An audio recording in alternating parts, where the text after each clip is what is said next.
tuje imbere yawe, tuje kuvuga imirimo yawe ukora, tuje kuvuga ineza yawe. Hari byinshi wakoze. Shalom shalom bene data, muri ku migabane itandukanye y'isi, muraho umwami wacu, abari Afurika mwese muraho, abari Europe muri amahoro, abari Etazini, Amerika, Canada muraho, abari za Australia muraho mu mwami wacu, abari Aziya muraho, imigabane yose ndabasuhuje mu izina rya Yesu. Abiriwe ku gicaniro, Imana ibaha umugisha, ibumve, ibarebe ryiza, ibasure, ibahembure, ibagarurire ibihe bidasanzwe. Mbega ibihe byiza, mbega kwirirwa imbere y'umwami ingene ari byiza. Reka tuganire iri jambo numva twavuganaho uyu munsi ku gicaniro, tunibuka ibihe turi kugenda dusatira tujya kujyamo mu bihe bya Pentekote, by'ibihe by'umwuka wera, bivuga ku mwuka wera. Ndumva twaganira kuri cyo kuko ndumva ari cyo cyifuzo kiremereye kiri umutima wanje, kuzura umwuka wera, gutunga umwuka wera mu buryo budasanzwe. Ndabizi iyo byabaye gutya impinduka ziteye ubwoba ziba mu bantu, ubwiza butangaje, ibisubizo bikomeye biramanuka mu bantu. Byinshi tubura biburira mu kubura cyangwa se mu kutaba mu mwuka wera. Reka nsome Yesaya 11, aho tugiye kuganira ku myuka irindwi y'Imana. Imyuka irindwi y'Imana yagombaga gukorera muri Yesu, hanyuma Yesu nawe akayitaransifera mu bantu, mu bamwizera. 11:2, Yesaya 11:2 haravuga ngo umwuka w'Uwiteka azaba kuri we, umwuka w'ubwenge n'uw'ubuhanga, umwuka wo kujya inama n'uw'imbaraga, umwuka wo kumenya Uwiteka n'uwo kumwubaha. Haleluya, haleluya. Ndumva twaganira ibi nuko nubwo numva kenshi iyo niriwe ninginga mbandi, hari igihe nirirwa kwinginga nkumva muri nge harimo umwuka wo kwinginga, nkumva n'ijwi ryanjye risa ryagiye ukuntu, cyangwa nkumva mu mutima hari agahinda, hararemereye mu buryo mba numva ndashaka no kubwiriza. Iyo ndi mu bihe byo kwinginga kenshi simba numva ndashaka no kubwiriza cyangwa se kwigisha, mba numva umutima wanjye urimo ikintu kimbuza cyane, nkumva nakomeza kwinginga, nakomeza gutakira Imana, nkumva nicyo kiremereye muri nge, nkanumva nsa n'ufite n'ikintu c'agahinda muri nge. Rimwe na rimwe nkumva ntibireka numva navuga uko numva nashakaga kuvuga. Ariko reka tubikore kuko ntitwaba ku gicaniro nta jambo ngo bishoboke. Ndumva amasaha yo gusoza umunsi w'igicaniro nabahera ijambo. Imyuka irindwi igaragara, imyuka irindwi y'Imana yatanzwe muri Kristo kugira ngo nawe azayigeze mu bera n'abamwizera. Havuzwe mu iyi myuka, ariko naje gusanga muri ubu buryo nagerageje kureba iyi myuka n'icyo yagiye ikorana n'abantu. Buri mwuka ukora iki, buri mwuka wakoze iki. Bene uko ngerageza kureba abantu bahuye n'iyi myuka, nkaba naka yahuye n'uyu. Umwuka w'Uwiteka akora iki mu muntu? Iyo yageze mu muntu akora iki? Umwuka w'Uwiteka niwe utuma tubaho, niwe utubeshaho, niwe uduha guhumeka. Umwuka buriya ntitubaho, habaho umwuka w'Uwiteka muri twe. hari naho umwanditsi yavuze ngo umwuka wo mu mazuru yawe, umwuka wawe ngo niwo umpa kubaho, umwuka w'Uwiteka niwo umpa guhumeka, niwo utubyutsa, niwo utwiriza, niwo uturaje, niwo wakwirije, niwo ukuraza, niwo ubaraje bamwe, abandi niwo ubabyukije, uriwo wabayeho. Kubera umwuka w'Uwiteka arahari yabikoze. Buri gihe cyose reka mbwira abadakunda gushima Imana n'abajya bavuga ngo ntibagira ibyo bayishima, buri gihe se wibuka ushima umwuka w'Uwiteka Imana, umwuka w'Uwiteka ukubyutsa, ukwirizaho, uguhesha guhumeka. Umwuka w'Uwiteka wakire mu izina rya Yesu, ndawugusabiye ngo kongera iminsi n'ibihe byo kubaho mu izina rya Yesu. Umwuka wa kabiri bavuze ni umwuka w'ubuhanga, umwuka w'ubuhanga. Nicyo gituma birivuga ngo uwo yahoranye n'Imana ngo ari umukozi w'umuhanga, fundi stadi, enjeniyere w'abaenjeniyere, umuhanga mu bintu. Uwo ni Kristo bavugaga. Nuko uyu mwuka w'ubuhanga wari waramuhanzeho. Umuntu wese uyu mwuka w'ubuhanga uhanzeho agerageza gukora udusha tw'ibintu bidasanzwe, bigaragara rimwe na rimwe, bimugaragaraho bidasanzwe, agakora nk'umuhanga cyangwa se nk'umwenjeniyere n'umuntu, cyangwa se nk'umudokiteri, umuntu wanditse mu bintu, agakora ibyananiye abadokiteri n'ibyo abaenjeniyere badashoboye, akabishobozwa n'umwuka w'ubuhanga. Haleluya, haleluya. Uyu mwuka niwo watumye Yosefu amenya ibyashobeye abandi bose muri Egiputa. Bazanye abasava, bazana abaenjeniyeri, bazana abadokiteri, bazana abize, abafite za matematike zo hejuru, bazana abafilozofi.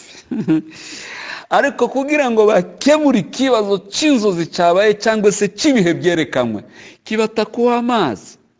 Bazana umwana wakuriye ku karago, utarize ibyo byose, ariko wakuriye mu maso yishobora byose.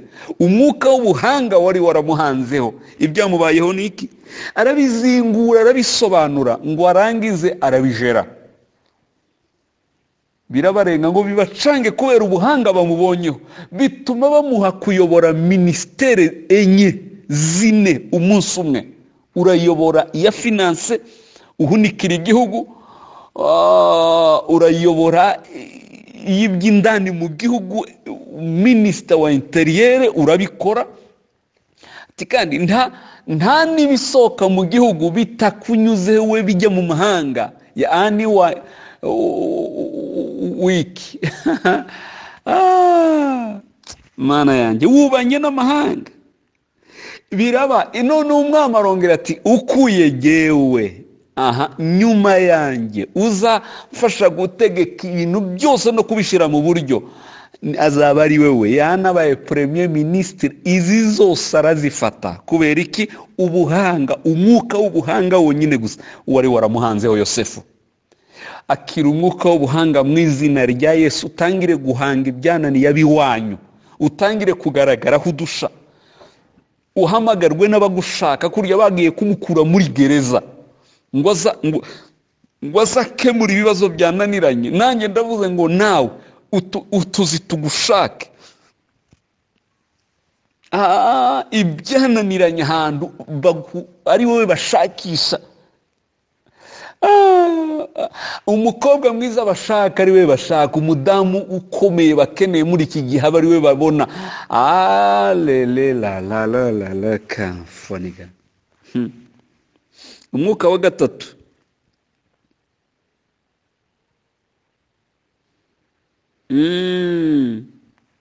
okay, reka mbwira wa gatatu, ni wa kabiri. Umwuka w'ubwenge.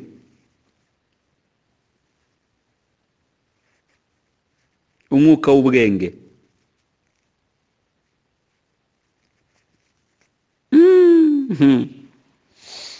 umwuka w'ubwenge ni umwuka, yani mwibuke ko kamere y'Imana ni ibintu bibiri cyane, ihagaze ku maguru abiri, urukundo n'ubwenge. Urukundo nicyo gituma ubwenge bwose buvugwa mu isi n'ubw'Imana.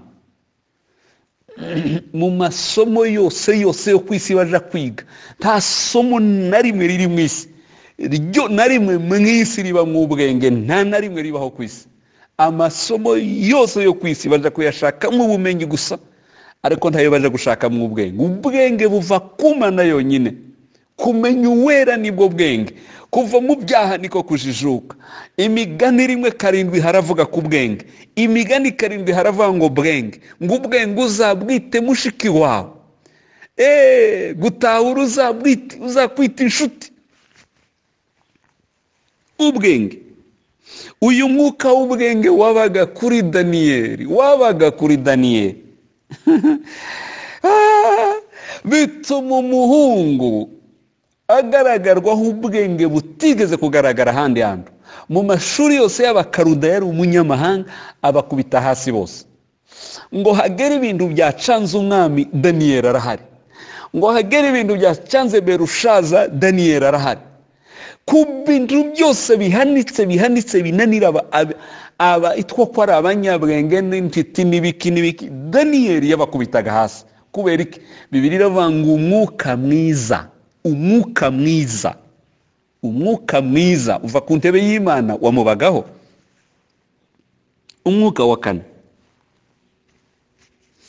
mu izina rya Yesu, guhera uyu munsi ngusabiye umwuka w'ubwenge akumenekeho, umutwe wawe usobanuke, utangire kumva no kubona ibintu utigeze wumva, kwa jina la Yesu.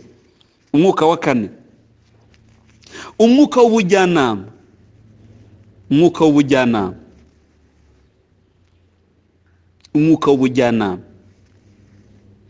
Uyu ni umwuka utugira inama, bahanura Yesu baravuze ngo azitwa umujyanama, data wa twese,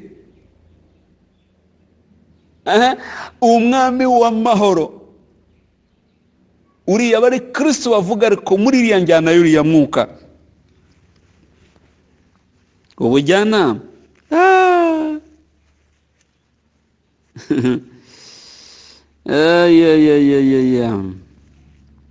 uyu niwo watumye Salomo atanga inama zikomeye, agaca imigani irenga 3,000 y'ubuhanga buhanitse, izagira inama bari bariho, izagira inama n'abazabaho.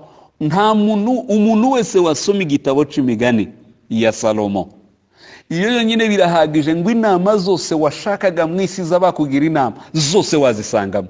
Upfuye kugisomana umwete, waba ufite ubwenge bw'ubujyanama bwose ushakisha wabukuramo. Ni umwuka w'ubujyanama wari waramumenetsemo, bituma atanga inama ziteye ubwoba kubiriho n'ibizaza. Nta na kimwe, nta generation n'imwe itazahura n'inama za Salomo, ntibishoboka. Ni umwuka w'ubujyanama wari waramumenetseho, watumye abasha gukira ba bagore bari bafite ikibazo cyo gupfusha umwana umwe, basigaranye umwe bakayoberwa nuwande uwapfuye, nuwande uriho nuwande. Ariko mu bujyanama buhanitse, muri uyu mwuka w'ubujyanama w'ubushishozi uhanitse, watumye abikora neza mu buryo butangaje. Birasobanuka, aravuga ngo ni mumufate mwembi mucemo, igice utware kimwe n'undi atware ikindi. Abagore, uwapfushije umwana aremera ngo ngahe mucemo nyine, duciremo ntwara agace atwara nyina w'umwana tutu, aho kuvuga ngo umwana wanjye acibwemo, ni mumuhe uwo mugore amutware. Salomo ngabitegera aravuga ngo mama we, wowe nyiri imbabazi, ni wowe nyiri mwana, akira umwana wawe, kandi niko kwaro kuri. Umwuka wa gatanu ni umwuka w'imbaraga. Muribuka ko Bibiliya ivuga ngo ariko muzahabwa imbaraga umwuka wera niyabazaho. Uwo wari umwuka w'imbaraga bahanuye bavuga ngo muzahabwa imbaraga, icyakora muzahabwa imbaraga. Umwuka wera n'uyu bavugaga umwuka w'imbaraga, kubera ko barabagoyigoyi, barabanyantegeke, barabanebwe. ariko muzahabwa imbaraga umwuka niyabazaho. Uyu niwo mwuka watembye kuri Samusoni bigatuma Samusoni akora igitangaza, agafata imbwebwe 300, ingunzu 300, akazitwikisha imirima y'Abafilisitiya. Uyu mwuka niwo watumye Samusoni afata akasaya k'indogo bakica abantu 1000. Uyu mwuka niwo watumye Samusoni afata inkingi z'inzu ya etaje akayiterura inzu yose akayikubita hasi ikagwamo abanzi b'Abafilisitiya 3000. Uyu mwuka niwo watumye Dawudi yica intare n'idubu, umwana muto arazishwanyaguza. Intare n'abagabo 10 ntibayishobora, ntibishoboka wabona abagabo b'iki intare. Uyu mwuka niwo watumye Dawudi akora ibitangaza bikomeye kubita hasi ba Goliyati. Uyu mwuka niwo watumye Filipo mu Byakozwe n'Intumwa aguruka akava ku musozi, umwuka akamugurutsa agaca hejuru mu bicu, akanyura hejuru y'imisozi, akagwa iyo yajaga mu mujyi yaragiyemo, mu nzira za Gaza gutyo. Umwuka wa 6, umwuka wo kumenya Uwiteka. Uyu ni umwuka utuma umuntu wese amenya Uwiteka, habe nubwo atabwirizwa cyane, akamumenya, kumva inyota iraje, kumva arashaka Imana, kumva atangiye kuyumva, akayibwira, agatangira kumenya ibyaha n'ibisa nabyo ntawe bimubwiye, kubera umwuka yamubwiriza amusunikira kujya ku Mana. Oh, haleluya. Uyu niwe mwuka wahuye na Kalebu umunyamahanga, bigatuma Kalebu avuga ngo mbisemo komatana n'inzu ya Yuda, ndaba umwisirayeli nubwo ntari umwisirayeli, kugira gusa ngo iyi Mana yabo nababonyemo izaba Imana yanjye. Kalebu yomatana nabo, aserukira inzu ya Yuda mu kuja gutata nk'uwuzuye amasezerano yose y'Abisirayeli, kuko Imana yabo bari baromatanye. Asaza n'ubwiza bw'Imana kubera ko umwuka wo kumenya Uwiteka wari waramugezeho. Uyu mwuka niwo watembye muri Rusi, bigatuma areba nyirabukwe akamubonamo Imana, akavanga inzayimucomoramo kugeza ubwo yayimwonsemo akayimukuraho, ikaba Imana ye, akaba ari mu bisekuruza bya Yesu. Uyu Rusi umunyamahangakazi, haleluya, akira uyu mwuka mu izina rya Yesu. Umwuka w'Uwiteka no kumenya Uwiteka nukubeho mu izina rya Yesu. Umwuka wa 7 ni umwuka wo kubaha Imana, umwuka utera abaremwe kubaha Imana, utera abaremwe kubaha Imana. Uyu niwe watumye Aburahamu ati wabo na se n'umuryango akaja gukurikira Imana atareba, kubwo kuyubaha, kubahijwe yumvise, arayubaha aragenda. Uyu niwe watumye aja gutambika intege cye kugitanga ngo asigara atyo, kubera kubaha Imana.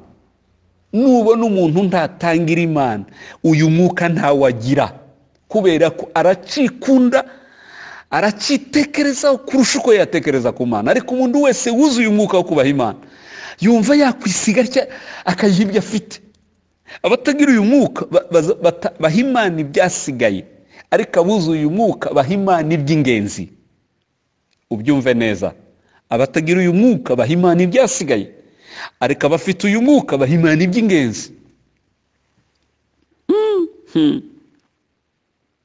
Watumye arekura Isaka umwe atitaye ko nta wundi agira, kandi ashaje no kubyara undi bidashoboka, ariko aravango kubwo kubaha data reka mutanga, aramutanga. Mana we, reka mbabwire iki, umuntu nsoreje kuri aka kantu kandi mukumve kuzura umwuka bitandukanye no kuyoborwa n'umwuka. Ni mu byumve neza, ushobora kuzura umwuka ariko utayoborwa n'umwuka.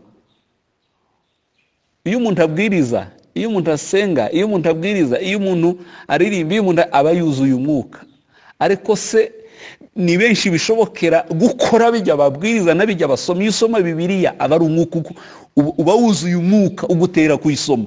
Ariko si usomye ukora ibyo wasomye, gukora ibyasomwe, gukora ibyavuzwe niko kuyoborwa n'umwuka. Imbaga y'abakizwa n'abakozi b'Imana buzuye umwuka ariko ntibayoborwa n'umwuka. Mana gitare we, mu izina rya Yesu sengeye igicaniro cy'uyu munsi ku wa gatanu, duha umwuka wawe, imyuka 7 n'inyuzure, imyuka 7 yuzura aba bantu, imenagura ibihome n'ibisika byose bibihishemo, za karande n'imivumo n'ibindi byose byananiranye kubavaho. Iyi myuka imenagura imitego yose y'umurwanizi, inzira z'abazimu zicibwe, zirimburwe, bakubitwe mu izina rya Yesu. Umwuka w'Uwiteka ukora ibitangaza ku buzima bw'aba bantu, bakira ibitangaza byabo, ubwiza bw'Imana buteme mu buzima bw'abantu. Ucagagura ingoyi, ukiza abarwayi, ubohora ababoshwe, abarushu baruhure, abakene bibuka batagira utuzi tureme, abari mu ngo ziri danger, zirimo ibibazo n'abagabo babo, suka amahoro, garura ibintu mu buryo, abashaka gusenya no kwahukana bihagarare mu izina rya Yesu. Abatabyara babyaze, abadashakwa bahingo zabo, abadakizwa buzuza agakiza, abatarakumenya bahure nawe, abaremerewe baruhure mu izina rya Yesu. Abantu buzura umwuka, amazina yandikwa mu gitabo cy'ubugingo, bature mu isi ari ibinyejuru biri hano ku isi, bagendere mu bwiza bw'Imana. Mbambuye imbaraga zose z'ubugome zose zabahigaga, zibura abanyagicaniro mu izina rya Yesu, barindirwe mu kuboko gutangaje. Urinde n'abari kuri groupe mu izina rya, ukuboko kwiza k'Uwiteka gukora ibikomeye ku buzima bw'abantu. Uri data, uri imbaraga zacu, ukora ibirenze ibyo twasenga. Urakoze kunyumvira no gutabara abana bawe. Ngaho ibihe byo kwinjira mu mwuka wera no kuyoborwa nawe, Mana, dutangira urugendo rwo kuja mu by'umwuka, kwinjira mu mwuka wera. Udushoboze tubigenderemo kandi duhakikishe ko umuntu wacu wese yuzuye imbaraga z'umwuka wera. Urakoze gutabara abantu bawe no kubagirira neza, mu izina rya Yesu tubisenze. Amen, amen, amen.